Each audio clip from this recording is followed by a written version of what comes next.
This is my first time in Australia.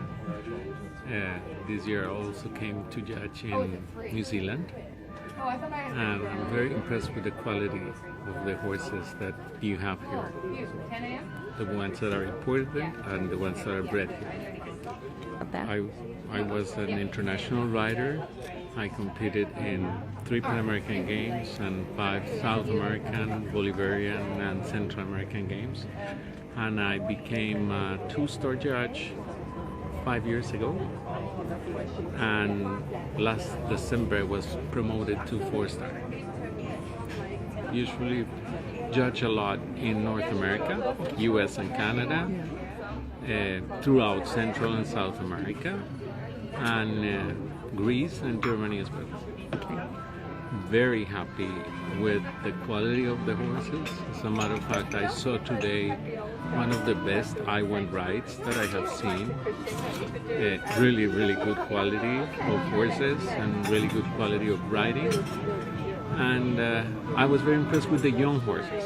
I think that's the future, so it's very important to see that you have good 4, 5 and 6-year-olds, and also that you have ponies coming along and junior and young riders, because that's the future of the sport.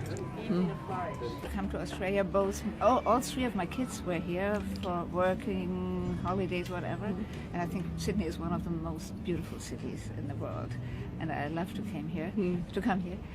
Well, I saw the level of horses, which I think has improved. You have more or less the same riders on the top, which I already have seen. What I felt when I saw the young riders, that they lose a lot of points unnecessarily by riding not so precise to the markers. And this is what you can mentally control, being more precise. It changes the degree of difficulty. If you arrive too early, you have more time to prepare the next movement, so they should be more focused on this. Well, first I was a rider up to Grand Prix, International Grand Prix. I was on the German B team in the 70s, which meant a lot by that time, because in those days Germany was at the very, very top, and I had all the big competitions. Then I had 3 kids, and I always had the feeling the judges, the elderly judges, not the good ones of the good shows, but there were a lot of elderly regional judges around, they could do better. That's why I decided to become a judge myself, which is a long training period in Germany, around 12 years. So I started quite early, and then I gave up because of the kids, and I came back in 1988, and then I became very quickly an FEI judge. And I've judged all over the world. This year I was already 3 times in the States, once in New Zealand. I judged some of the big shows in Germany. I had the World Cup final, I had 5 World Cup finals, and I had championships from the ponies, which I loved. Young horses up to seniors, well, everything you wanted. To judge the CDI in Sydney, yes, but I've been here before in this venue. I was here for the Olympics in 2000. I was here for a refresher course back in 2012, I think.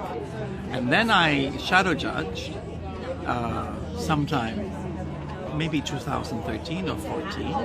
And how serendipitous it is, because the last time I was at E, I was with Lilo 4, and now I'm doing the Grand Prix special, and then I'm in the same position. Good question. I will give you a good answer.